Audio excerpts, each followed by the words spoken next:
Bom dia a todos. Deus abençoe a vida de todos os irmãos. Nós vamos ler em Isaías 44, verso 28, que nos diz: Quem diz de Ciro, é meu pastor e cumprirá tudo que me apraz. Dizendo também a Jerusalém, sei edificada, e ao templo, funda-te.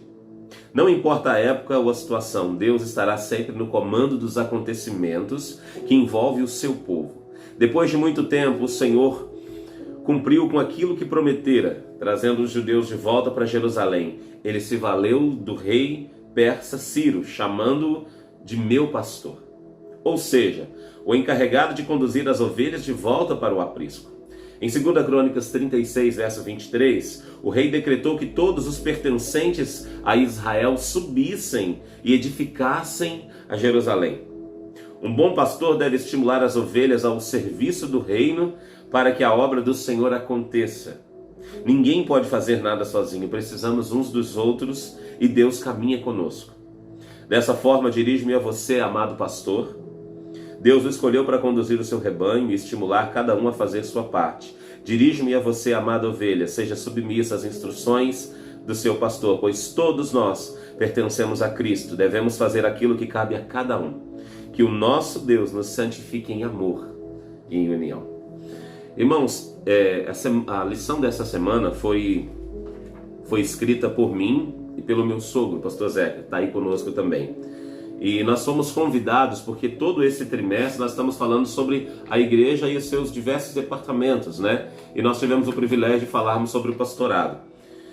Então eu quero dizer para os irmãos o que o Senhor tocou no meu coração desde o início, né? Primeiro já comecei dizendo aqui a respeito de todos nós sermos pastores. Quando você convida, quando você evangeliza, quando você prega, quando você conduz alguém para a presença de Deus, e eu não digo apenas para a igreja, que na nossa cabeça nós achamos que só o fato de conduzirmos alguém para dentro da igreja, nós conduzimos ela para a presença de Deus. Mas se a igreja doutrina essa pessoa num formato errado, ela pode permanecer a vida inteira dentro de um templo, sem jamais ter um conhecimento real e verdadeiro de quem é Deus de fato. Ela vai ter uma experiência religiosa, ela pode aprender algumas coisas sobre Deus, mas ela não terá um relacionamento de intimidade. Não estou dizendo que quem tem um relacionamento de intimidade vai conhecer tudo de Deus. Isso jamais, pelo menos nessa terra. A palavra do Senhor, o apóstolo Paulo diz, exaltando a Deus, ó profundidade das riquezas, tanto da sabedoria quanto do conhecimento, quão insondáveis são os teus caminhos. Irmãos, quando nós olhamos Jó sendo questionado por Deus em seu livro, ali no capítulo 39, 40, até o 41, nós vemos Deus perguntando para Jó algumas coisas e Jó simplesmente de boca aberta, imaginamos nós, né? E ele fala para Jó dessa forma, ele diz assim: Jó, cinge os seus lombos e fica de pé, porque eu vou te perguntar e você vai me responder. Ou seja, Jó, fica de pé aí que eu vou te ensinar a crescer a partir de agora. É muito bonito o seu formato de tentar me questionar, mas eu vou mostrar algumas coisas. E nós precisamos notar uma coisa interessante, irmãos. Jó era um homem muito sábio no seu tempo.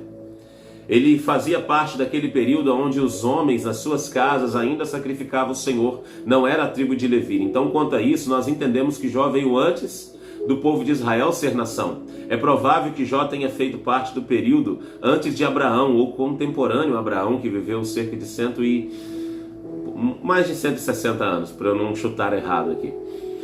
Queridos, quando nós olhamos Jó no texto ali, falando sobre as pessoas que afluíam até ele para ouvir da sabedoria, para pedir conselhos, ele era um homem sábio. Mas o Senhor, quando se aproximou de Jó, fez algumas perguntas e Jó ficou calado. Ele até chegou ao ponto de dizer: Senhor, antes eu te conhecia só de ouvir falar, mas agora os meus olhos te veem. A sabedoria do Senhor ela é insondável. E o Senhor, em sua infinita sabedoria, nos chamou para ser povo seu. E chamou algumas pessoas e as consagrou como pastores seus. No passado ele chamou os levitas, né? Alguns irmãos, algumas pessoas nos tempos modernos acreditam que não exista pastores verdadeiros, que o único pastor é o Senhor. E de fato ele é o único supremo. Mas ele consagrou homens para fazer parte desse ministério e deu uma capacitação especial a essas pessoas. Da mesma forma com que ele fez com os levitas no Antigo Testamento. E eu sei isso por causa do livro de Efésios, capítulo 4, versículo de número 10, diz assim: Aquele que desceu, Jesus, é também o mesmo que subiu acima de todos os céus para cumprir todas as coisas. E ele mesmo deu uns, não foram todos, uns para apóstolos, que foi lá atrás, outros para profetas lá atrás, e outros para evangelistas. Evangelistas são aqueles que pregam o evangelho veio a partir de Jesus. E outros para pastores, e outros para doutores. E qual que é o sentido disso tudo? Verso 12, querendo o aperfeiçoamento dos santos, para a obra do ministério, para a edificação do corpo de Cristo, até que todos, para que são a liderança consagrada pelo Senhor?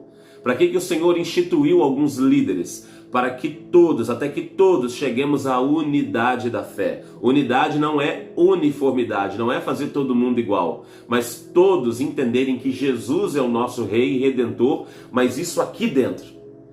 Não como uma experiência religiosa, como eu havia falado no início. Não como alguém que conduz o outro, pastoreando essa pessoa para que ela entre na igreja, faça parte de um corpo, ela se batize e passe pelas águas, mas para que ela tenha realmente um entendimento, para que ela receba do Senhor essa compreensão do sobrenatural e viva com Deus de fato. E o conhecimento do Filho de Deus. Há um homem perfeito ou perfeita varonilidade, como dizem algumas versões, né? À medida da estatura completa de Cristo. Ou seja, não é por nós, é Cristo fazendo essa obra em nós a partir da nossa compreensão. Irmãos, quando nós pregamos a palavra do Senhor, como eu estou fazendo aqui constantemente, firmemente, é para que o nosso coração comece a entender o que Deus está falando. E não é simplesmente a nossa mente, nosso conhecimento, não é eu saber das coisas. Porque o conhecimento da letra, ele mata. Mas o conhecimento vivificado pelo Espírito, ele dá vida eterna. Ou seja, a mesma pessoa pode ter o mesmo conhecimento pleno dessas coisas, mas se ela não tiver a sabedoria dada por Deus e a revelação do Espírito Santo para que se converta, ela jamais vai encontrar com Cristo. Então sim, é bom conduzir alguém para a igreja, mas é mais importante conduzir essa pessoa até Cristo. Porque imagina só, num período de pandemia, onde as igrejas não podem se abrir. Se você conduziu uma pessoa durante um ano inteiro até a igreja e veio a pandemia, essa pessoa se perdeu durante esse período, porque ela não conseguiu entender o propósito real. Dentro da igreja ela vai receber ajuda, e se ela não puder congregar? E se a cidade onde ela está não tiver uma igreja? Ou se o país onde ela estiver ela não puder congregar, ela vai precisar ter um relacionamento fiel e sincero com Deus, até dentro da sua casa. Por isso que nós falamos tanto sobre intimidade. E eu repito para os irmãos, experiência religiosa não é relacionamento com Deus. É uma experiência de ir na igreja, de cantar, de ser batizado, de dar dízimo e dar oferta. Agora, uma intimidade com Deus, você faz todas essas coisas, porque você foi plenamente transformado por dentro. Irmãos, nós precisamos desse toque especial do Espírito Santo. E é impossível isso acontecer sem o pleno conhecimento da verdade. Sem cada um de nós escolhermos estar com Deus em detrimento de todas as outras coisas. Eu preciso perder aquilo que eu tinha com o mundo, aquele amor, aquele apego, e considerar todas as coisas como perecíveis, e realmente, se o Senhor quiser levar tudo que Ele leve, até que nada mais importe além de servir a Deus e a sua vontade. Eu sempre comento com algumas pessoas, em especial com minha esposa, que se eu por um momento percebesse que o Senhor não havia me chamado para o ministério pastoral, eu não abraçaria essa causa como eu abracei. Claro, continuaria fazendo a obra dele, mas de forma particular, separadamente, porque eu creio no chamado especial do Senhor para o ministério pastoral, porque é um fardo, irmãos, que só podemos carregar se o Espírito Santo estiver conosco.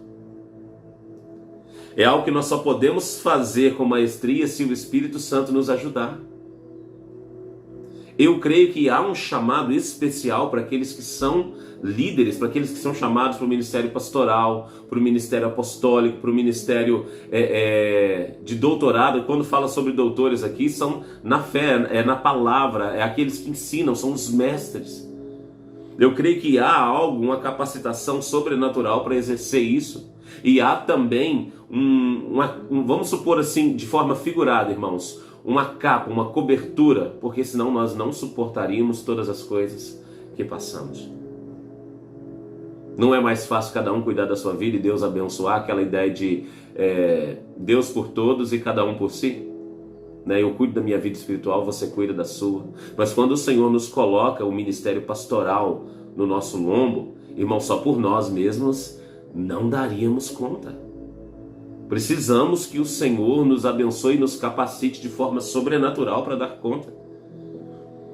Então, todas as vezes que você encontra com um líder ministerial, e é estranho falar porque parece que eu estou advogando em causa própria, mas não é, estou falando agora em nome de todos os pastores, isso com a mínima experiência que eu tenho, né? Eu sei que tem pastores aqui nos acompanhando que tem muito mais experiência que eu, mas quando você vê um pastor, um líder evangélico, alguém que conduz o povo, e quando eu digo pastor, eu digo pastores mesmos, aqueles que deixaram as suas vidas, estão longe das suas famílias, aqueles que mudaram para outras cidades, ou não, estão no próprio lugar, mas deixaram seus trabalhos, se envolveram de uma forma muito mais plena, abraçaram isso com amor. Irmãos, quando você ver alguém que realmente ama o povo de Deus, dê valor. Ore por essa pessoa. Muitas das vezes nós não colocamos para fora aquilo que nós estamos vivendo, aquilo que nós estamos passando, porque nós sabemos que as ovelhas esperam muito mais, e se vissem talvez o nosso coração como está angustiado, talvez até descredibilizariam o nosso ministério, porque somos pessoas normais, passamos por problemas como todo mundo. Mas eu creio que há sim uma capacitação, e a essa capacitação nós chamamos de unção. Por isso o texto diz, olha, ele deu uns para apóstolos, outros para pastores, e outros para doutores, e outros para mestres. O Senhor os deu e o Senhor os capacitou. Tem uma frase antiga, ela não é bíblica, mas ela é muito séria, eu sempre a considerei assim, autoestima. Ela diz que o Senhor capacita aqueles a quem Ele chama para o ministério. E de fato é verdade. Já tive experiências em momentos de estar ministrando a palavra e o Senhor, eu sentir o Senhor fluir dentro de mim e eu falar coisas que naturalmente, normalmente eu sei que eu não falaria. A minha limitação não me permitiria. E eu percebi o Senhor abrindo uma nova área. É difícil explicar. O que a palavra do Senhor chama disso é o dom da palavra de conhecimento, de sabedoria. Quando você está ministrando, quando você está falando e o Espírito Santo vai fluindo. Irmãos, eu sempre fui alguém muito tímido. Eu sempre fui alguém que tinha dificuldades em falar, ministrar na frente. Se alguém falar assim, pastor, eu sou tímido, eu nunca seria um pregador do evangelho. Irmãos, eu era aquele que passava mal uma semana antes de saber que tinha que apresentar um trabalho na frente da escola. Era bem isso. Então, quando eu comecei a ministrar e o Senhor falar através de mim, eu percebi que o que estava saindo de mim não era meu. Você sabe quando está sendo conduzido por algo que não é você. E aquilo ali me trouxe tanto prazer porque eu descansei no Senhor. Eu soube que se Ele me chamou, Ele ia me capacitar. E quanto mais o tempo passa, mais talentos o Senhor vai derramando sobre as nossas vidas para que a gente ministre, fale, pregue, anuncie. Tudo é por causa dele, queridos. Não pense você que qualquer coisa que você for fazer na sua vida, você vai fazer por conta própria. É o Senhor quem capacita, é o Senhor quem levanta, e se for necessário, é o Senhor que derruba também. É o Senhor que enaltece, é o Senhor que dá honra e é o Senhor que coloca desprezo. Então é melhor confiar no Senhor, se entregar ao Senhor. Se Ele chamou, Ele capacita. Se Ele quiser te manter, Ele vai manter. Se Ele quiser te sacar do ministério, Ele vai sacar. Se Ele quiser te colocar num alto lugar de fama, Ele vai colocar, mas Ele conhece a sua estrutura e Ele vai te tirar no momento certo. Então não adianta alguém achar que vai fazer qualquer coisa nessa vida sem que Deus esteja no controle. E o Senhor às vezes permite nós andarmos por alguns caminhos errantes para nós percebermos depois aonde nós estávamos indo. Mas Deus é pleno em sabedoria. O Senhor sabe o que eu vou fazer e Ele sabe o resultado que vai gerar aquilo que eu vou fazer. Então Ele calcula se Ele permite ou não. Alguns de nós entramos em parafuso quando queremos fazer uma coisa e simplesmente essas coisas não acontecem. Elas não fluem. E nós perguntamos, Senhor, mas fulano faz, ciclano faz, dá tudo certo, como é que comigo não dá? Irmãos, presta atenção.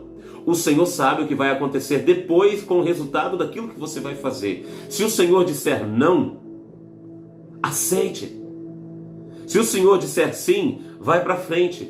Mas continue andando, continue fazendo. Se o Senhor fecha uma porta, vire para o outro lado, deixe que o Senhor te conduza. Seja sensível ao Espírito Santo. Seja você pastor, seja diácono, presbítero, ministério de louvor, deixe que Deus te use cada vez mais. E o quanto você e eu nos permitirmos ser usados para pastorear, para cuidar, para ministrar, para cantar, para louvar, para cuidar da igreja, o Senhor vai nos dando capacitações sobrenaturais para servirmos a Ele. Quanto mais nos colocamos à disposição, com humildade, mais o Senhor consegue nos usar. Se Deus quer nos usar, Ele nos ama, Ele não precisa de nós, Ele nos quer. Ele não precisa da nossa adoração. Nós, o louvando, não deixará Ele com mais louvor na sua vida eterna, né? Nós, o adorando, não vai fazer dele o melhor Deus, irmãos. Isso nós precisamos estar conscientes. Nós não somos o centro de Deus.